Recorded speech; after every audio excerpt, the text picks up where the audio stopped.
네, 하늘도 우는 걸까요? 성탄절을 하루 앞둔 오늘 전국 곳곳에 비가 내리고 있죠. 제천체육관에는 화재로 목숨을 잃은 희생자들의 합동 분향소가 마련되어 있는데요. 오늘 19명을 비롯해 내일은 5명, 모레는 4명의 영결식이 예정돼 있습니다. 이런 가운데 경찰은 건물 소유주를 참고인에서 피의자 신분으로 전환하는 것을 검토하고 있습니다. 자세한 내용 이웅혁 건국대 경찰학과 교수 노영희 변호사와 함께 짚어보도록 하겠습니다. 네, 오늘 두 분 나와주셔서 감사드립니다.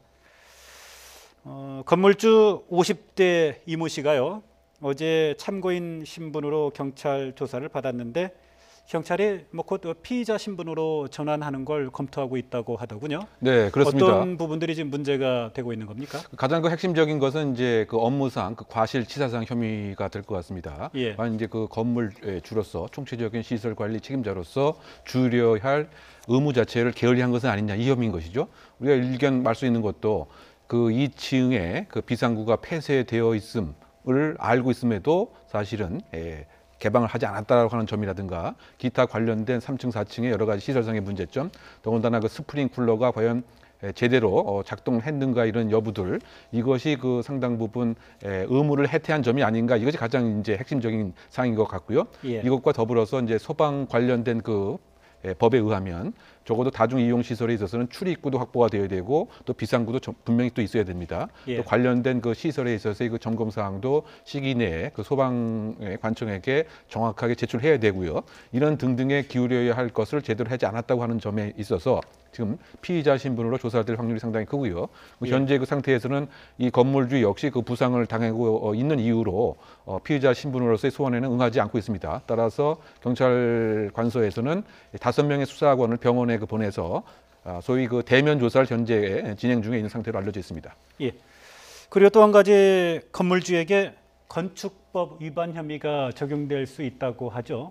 네, 그렇습니다. 현재 지금 원주 기독병원에서 치료를 받고 있는 이제 건물주에 대해서 그 소방법 위반, 그리고 건축법상 위반이 있는지 여부, 그리고 또 하나 이제 업무상 과실치사상 혐의가 적용될 수 있는지 여부, 3가지가 지금 논의가 되고 있습니다. 예. 근데 그 소방시설 설치 및 안전관리에 관한 법률 위반은 우리가 계속 지적해왔던 그 비상구와 관련해서 이제 그쪽 문을 잠가놓은 것이 이제 문제가 될 수 있다는 것 하나 하고요. 그게 가장 큰 문제가 될 수 있죠. 네, 그리고 예. 지금 스프링쿨러가 제대로 작동했는지와 관련해서 이제 알람 밸브가 1층에서는 전부 다 잠겨 있었지만 예. 2층 이상부터는 또 정상적으로 작동했다라고 하는 얘기가 있기 때문에 그 부분에 대해서도 이제 확인을 해보겠다라고 하는 얘기고요. 예. 이제 또 하나는 불법 증축과 관련된 문제가 있습니다. 예. 이 건물은 2010년 8월 9일에 사용 승인이 났었었는데 원래는 7층으로 이게 만들어져 있었다는 거예요. 그 예. 지하 1층, 지상 7층 건물로 그랬는데 지금 화면에 나오는 그 빨갛게 동그랗게 표시되어 있는 부분이 그게 불법 증축된 그렇죠. 8층과 9층의 테라스 건물이죠. 네, 그렇습니다. 예. 그래서 이게 2차례에 걸쳐서 8층과 9층으로 증축이 됐고 특히 9층의 그 53제곱미터는 이제 불법 건축물이다라고 한 얘기가 있는데요. 예. 이제 문제는 이분이, 그러니까 이 건물주가 이 건물을 경매를 사들인 게 올해 8월이었거든요. 예. 그래서 2달 동안 이걸 수리를 하면서 이 9층은 또 사용하지 않았다고 그래요. 그래서 예. 지하 1층과 지상 8층짜리를 운영을 하고 있었었는데 그렇다면 불법 증축이나 건축법상의 문제를 이 건물주에게 물을 수 있는 것인가 하는 문제도 또 하나 이제 좀 쟁점이 될 수가 있습니다. 예. 그래서 결정적으로 중요한 것은 용도 변경이 이제 불법적으로 이루어졌다거나 그다음에 이 건물주가 이 건물을 인수하면서 수리를 하는 과정에서 무언가 또 제대로 이런 그 뭐 발화와 관련된 조치를 취하지 않았을 가능성이 있기 때문에 예. 그 부분에 대해서 이제 만약에 제대로 밝혀지게 된다면 누가 이 사건에 대해 책임을 져야 되는지가 또 나올 수 있는 겁니다. 예, 그렇군요. 좀 더 상황을 좀 따져봐야 될 것 그렇습니다. 같고요. 이번 대형 참사, 그 무엇보다 참 화재 원인이 규명이 돼야 할 텐데요.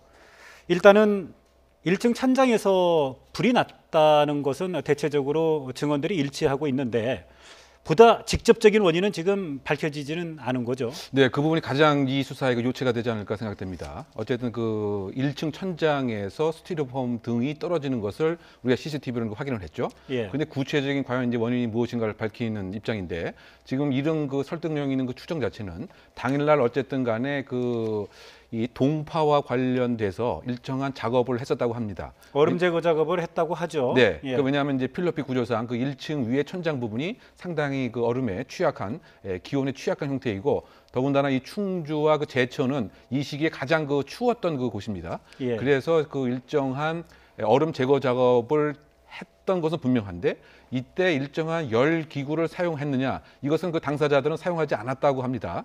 예. 그런데 그렇다고 봤을 때 그러면 이 그 배관 안에 이를테면 위에는 천이 있고요, 밑에는 스티로폼이 있고 그것을 감은 것이 이제 열선인데 아마 예. 이 주변에 있는 얼음을 제거하는 작업인데 설령 열 기구를 사용하지 않는다 손 치더라도 혹시 얼음 제거 작업 중에서 일정한 열선에 충격이 가해져서 이 열선이 만약에 불량 제품이거나 그럼 그 파손될 수가 있겠죠. 이것으로 인한 뭐 전기 합선의 가능성. 그래서 깔려 있던 스티로폼에 다 불이 붙고 또 위에 그 천도 함께 가연성 천이기 때문에 이것이 그래서 1층 전체에 확 퍼지고 그 중에서 가장 많이 그 연소가 됐던 부분이 밑으로 떨어지고 그래서 그 차량 15대가 아주 연소된 것이 아닌가 이와 같은 합리적 추정이 가능합니다. 그런데 예. 이것에 대한 이제 검증 자체는 여기 그 열선을 잘 보게 되면 속칭 그 단락흔이라고 하는 것은 전기 합선에 의해서 선이 끊어진 것이고 소위 용융흔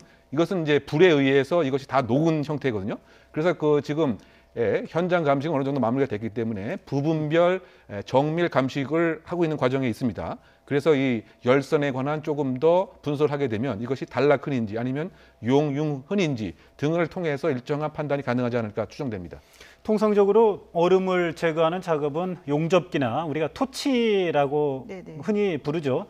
이런 열기구를 이용을 해서 얼음을 제거하는 것으로 알고 있는데 정작 작업을 했던 사람들은 열기구를 사용하지 않았다고 하고요.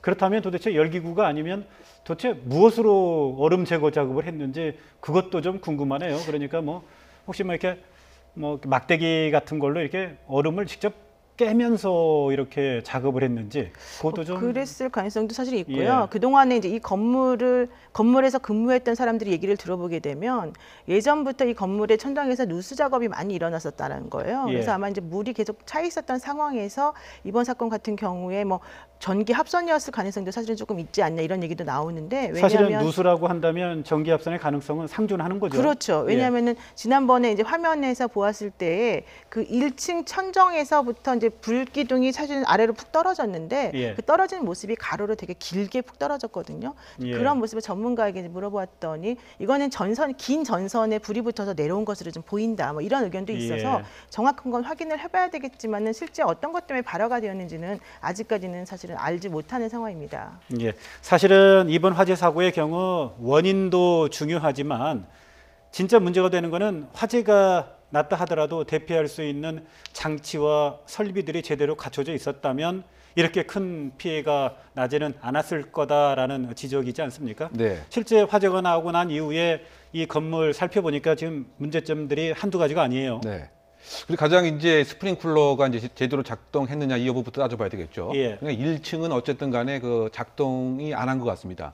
이거 자체는 그 밸브 자체를 폐쇄해 놨기 때문인 것 같고요. 그러다 보니까 그 부분에 있어서 상당 부분 문제가 있었던 점이고요. 또 그리고 이제 우리가 완강기라고 하는 거, 그 완강기라고 하는 것이 고층에서 급박스러운 상황에 줄등을 밑으로 내려뜨려서 탈출할 수 있는 것인데 이 완강기가 3층 이상에서부터는 층마다 적어도 2대씩 설치가 됐어야 함에도 불구하고 지금 그렇다고 보면 6개 이상이 설치가 됐어야 되는 원칙인데 예. 지금 이 건물에서는 불과 2개뿐이 없었다. 그러니까 그 완강기에 대한 기본 구조 자체, 갖춰야 될 설비 구조 자체도 지금 없었던 상태. 이런 점 등을 화재 이후에 우리가 응급 상황에서 도움을 줄 수 있는 장비 장구도 제대로 작동 안 했다. 또 가장 핵심적인 것이 그 만약에 정전이 났을 가능성이 상당 부분 이제 크다고 됐을 때 출입구가 어디에 있는지, 비상구가 어디에 있는지, 이것에 전기 유도 장치, 유도 등도 있어야 되는데 이것도 사실은 그 없었던 것 같고요. 예. 또 그 가장 핵심적인 것이 그 2층에서 그 출입문 자체가 그게 화재가 났기 때문에 그 전기 장치로 슬라이딩 도어 형태로 왔다 갔다 하는 것인데 예. 이것이 아예 닫혀져 있던 것으로 현재 그 국가수 그 책임자는 얘기를 하고 있는 것 같습니다. 그러니까 이 화재라고 하는 응급스러운 상황 이후에 응급 조치를 제대로 할 수 있는 시설도 없을 뿐만이 아니고 오히려 출입구 등이 응급적인 도주라든가 피해를 할 수 있는 것을 오히려 방해를 했다. 이 점이 가장 큰 많은 사상자를 낸 이유가 아닌가 이런 생각이 듭니다. 예. 이 교수께서도 지금 그 얘기를 해 주셨지만 특히 2층 여성 사우나에서 희생자가 유독 많았던 이유가 비상구를 찾지 못했다는 지적이 나오거든요. 그렇죠. 관련해서 그 현장 직원들의 그 녹취가 있습니다. 한번 듣고 우리가 또 이야기 나누도록 하겠습니다. 일반 사람들은 거기가 비상구인지 몰라요. 장거리나 지금 세신사나 그 매점원이는 아는데 하루 왔다 가는 사람은 거기가 뭔지 몰라요. 참 비상구라는 건 말 그대로 절체절명의 순간에서 가장 필요한 네. 생명의 통로인데요. 어디 있는지조차 몰랐다.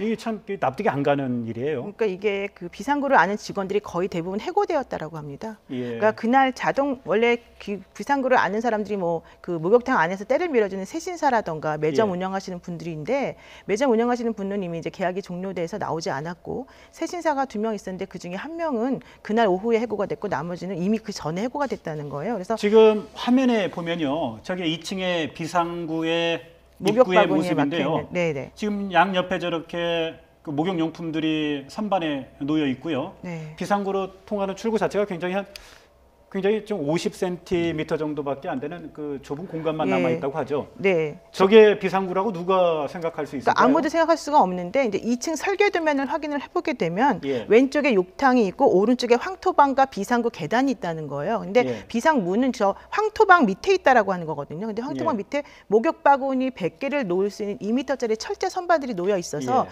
지금 말씀하신 것처럼 양쪽으로 놓다 보니까 가운데 공간이 50cm밖에 안 나왔다는 거예요. 그래서 그것을 아무도 알 수가 없었었고, 지금 좀 전에 제가 말씀드린 것처럼 이것이 비상구라고 하는 것을 아는 사람들이 한 명도 없었었고, 그나마 알던 세신사 한 명은 1층에서 자기가 창문을 깨고 도망을 먼저 나와서 사실은 아무도 이분들에게, 여자분들에게 탈출구가 어딘지라고 설명 못 해줬다는 건데, 너무 안타까운 것은 이 비상구는 안에서 문을 열게끔 되어 있고요. 예. 또 중앙문 그 자동으로 되는 중앙 쪽에 있는 그 문의 앞에서 사람들이 11구나 시체가 발견되었는데, 이게 단전 때문에 예. 문이 안 열린 거거든요. 이렇게 참 그리고 단전됐으면 지금 개방이 말씀 되는 도중에 거죠. 죄송한데요. 지금 사진에 보면 손자국이 보이지 않습니까? 네네. 지금 비상구 쪽에 손자국이 보이는데, 저 손자국이 과연 그 다급했던 상황에 이용객들이 또는 그 안에 직원들이 탈출하는 과정에서 이렇게 문을 열려고 문을 네. 열려고 하는 과정에서 남은 손자국인지, 아니면 또 소방관들의 어떤 진압 작전이나 또 구조 작전 과정에서 생긴 건지, 저거는 좀 조사를 해봐야 되겠습니다만, 아무튼 그때 당시에 그 절박했던 그 상황을 참 여실히 보여주는 손자국 같아요. 그러니까- 한 그 가족의 예. 또 얘기에 의하면 말이죠. 지문 자체가 예. 사실은 이렇게 안 보일 정도로 다 이렇게 벗겨져 있다. 이 얘기는 뭐냐면 탈출하기 위해서 막 문질렀기 때문에 예. 지문도 안 벗겼다고 이렇게 유가족이 얘기하는 진술도 있습니다. 예. 그러면 상당 부분 살기 위해서 가스 때문에 문을 열려고 하는 피해자의 손바닥일 가능성도 상당 부분 뭐 있다라고밖에 볼 수가 없는 예. 것인데요. 저건 조금 더 조사가 좀 있어야 근데 될 그 사안이라고 지금 보입니다. 예. 이 건물주와 관련해서 비상구가 왜 저렇게 잠겨 있었냐라고 물어보게 되면, 그 당시에 왔었던 손님들이 비상구 문을 잠가달라는 요청을 했다는 겁니다. 왜냐하면 3층하고 2층하고가 이제 바로 남성 사우나고 밑에 여성 사우나지 않습니까? 예. 비상 문을 통해서 남성들이 안으로 들어올 수 있다. 그리고 우리들이 여기다가 목욕용품 같은 것들 놓으면 여기다 이 도난의 우려가 있으니까 문을 잠가달라, 이런 요청을 했기 때문에 본인들이 문을 잠글 수밖에 없었다라는 식의 얘기를 하고 있어요. 근데 예. 이런 식으로 문을 잠그는 것도 사실은 소방법 위반이 되는 거죠. 그렇죠. 그리고 그런 해명조차 사실은 뭔가 좀 설득력이 부적절하죠. 떨어집니다. 그렇습니다. 굉장히 좀 그 사고가 난 이후에 변명하는 것 같고요. 그렇죠. 그런데 이게 예. 지금 과연 저 제천, 저 사우나만의 문제냐? 그런 건 예. 아닌 것 같습니다. 지금 서울 시내 아니면 전국 곳곳에 그 비상구라고 하는 공간 자체를 하나의 그 창고로 그 활용을 해서 예. 목욕용품이라든가 다른 공간으로 활용을 그 하고 있죠. 제가 그 자주 가는 그 사우나에도 그러지 않아도 어저께 다시 한번 가서 저것을 제가 살짝 봤더니, 역시 그 사우나에도 비상구에는 다른 소품과 목욕용품과 그 다음에 수건 이런 것으로 그 가득하고 있기 때문에 상당 부분 지금 취약한 우리가 목욕 환경에서 매일 보내고 있다. 이 점도 꼭 지적이 되지 않나 이런 생각도 해봅니다. 우리 이 교수께서 다니는 그 사우나의 그 업소 주인에게 분명하게 비상구 확보하도록 얘기를 했습니까? 그래서 이거 안 되지 않습니까라고 했더니 예 알겠습니다. 곧 시정하겠습니다. 뭐 이렇게 말씀하시더라고요. 예. 그래서 제가 계속 얘기를 하게 되면 또 부담을 줄 것 같아서 스스로 뭐 내일 다시 한번 가서 그런데 말씀드리도록 그거는 해야 뭐 될 이 것 같습니다. 교수님의 안전뿐만 아니라 그렇죠. 거기를 이용하는 그 많은 분들의 안전을 위해서라도요, 빨리 좀 시급히 그 조치가 좀 됐으면 하는 생각이 듭니다. 그리고 또 한 가지, 이게 참 그 심각한 문제인데요. 화재 진압과 구조 작업 과정에서 유족이 안타깝게 생각하고 또 강력하게 문제 제기하고 있는 게 바로 소방 당국의 대처인데, 그 중에서도 가장 핵심적인 문제가 왜 2층 여자 사우나 유리창을 일찍 깨지 않았느냐 하는 부분이거든요. 이게 결국은 더 큰 희생을 낳은 것 아니냐라는 주장인데, 유족들의 주장을 한번 저희들이 준비한 게 있으니까요. 듣고 또 이야기 나누도록 하겠습니다. 2층에 내 딸과 통화를 했다. 내 엄마와 통화를 했다. 내 부인과 아버지랑 통화를 했다. 제발 좀 깨달라고 달라붙었어요. 근데 물러나 주세요. 위험합니다. 깬 거 한참 뒤에 깨셨어요. 구조대원들은 인명구조 그쪽으로 활동을 하고, 진압대원은 화재 진압하고, 이런 업무 분담은 돼 있습니다. 이 하다가 구조 활동이 종료되거나 아니면 화재 진압 활동이 종료된다면 한쪽으로 이렇게 종료되는 상황으로 가고 있는 거죠. 네, 지금 저희들이 유족들의 주장과 또 이에 대한 소방 당국, 제천 소방서장의 이야기를 들었는데요. 일단 듣고 난 이후에 그 두 분의 생각이 좀 궁금한데요. 먼저 좀 얘기를 한번 해주실까요? 저는 개인적으로 어쨌든 현장 지휘관의 판단이 우선되어야 된다라고 생각하는 입장인데, 예. 왜냐하면 지금 상황에서도 백드래프트 현상을 이야기하고 있는 것 같습니다. 예, 좀 백드래프트 좀 설명을 좀 해주시죠. 네, 그 공기가 이제 부족한 상태에서 불이 이제 연소하고 있는데, 이때 갑자기 이제 창문을 깨거나 공기가 흡입되게 되면 이것이 연기와 불길이 역류하는 현상을 얘기합니다. 예. 근데 이것이 살짝 역류하는 것이 아니고 폭발물이 터지는 것처럼 확 나가는 현상이죠. 그러면 그 인접해 있던 소방관이 엄청난 부상을 당할 뿐만이 아니고 주변에 있던 LPG 가스라든가 이런 것이 폭파될 가능성이 상당 부분 있는 것입니다. 예. 그래서 이것에 있어서는 케이스마다 상당히 다르기 때문에 백드래프트 현상이 있었는가는 현장 지휘관이 이제 판단을 먼저 해야 됨이, 예. 판단을 정확하게 해야 됨이 원칙인데, 이번 사건에 있어서 상당히 모호할 수 있는 것이 1시간 20분 동안 이 피해자가 생존해 있었고 특정한 위치가 파악이 되었기 때문에 유가족과 통화를 했단 말이죠. 예. 그러면 위치를 분명히 알고 있다고 했을 때 과연 백드래프트 현상도 고려를 하면서 다른 쪽으로 나갔으면 어떨 것인가, 이 부분에 있어서 과연 어떻게 판단을 해야 될 것이 법적인 문제와 소방적 전문가적 판단이 상당히 어려운 부분이 아닌가, 저는 그런 생각이 많이 듭니다. 근데 저는 조금 의견이 다른데요. 지금 이제 말씀하신 백드래프트 현상이라고 하는 것을 걱정하려면 그 지점에 불이 붙어가지고 불길이 많이 쌓여 있거나 이랬을 경우가 사실은 더 위험한 상황이거든요.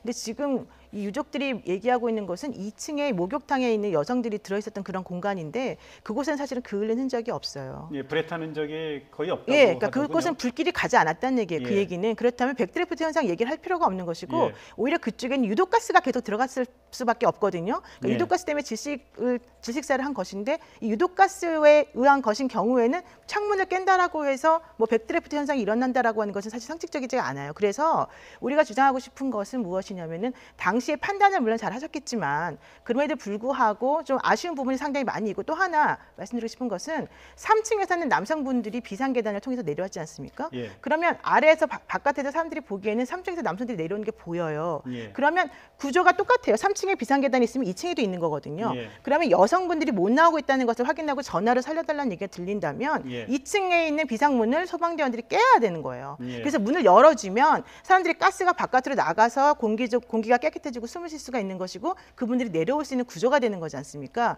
근데 지금 그런 것들 자체가 이루어지지 않았고 유리창을 나중에 깼다라고 하는 거예요. 그러니까 그렇다면 현실적으로 당시에 아마도 이 소방대원들이 상황 판단하는 데 있어서 조금 뭔가 좀 잘못 생각하고 있었던 부분이 있지 않았을까, 내지는 내부에 있는 상황이 어떤지를 정확하게 알지 못했던 것은 아닐까, 이런 좀 우려나 예. 걱정이 좀 됩니다. 지금 논점은 그런 것 같습니다. 1시간 20분 동안 소방대원들이 건물 내에 진입하지 못했고요.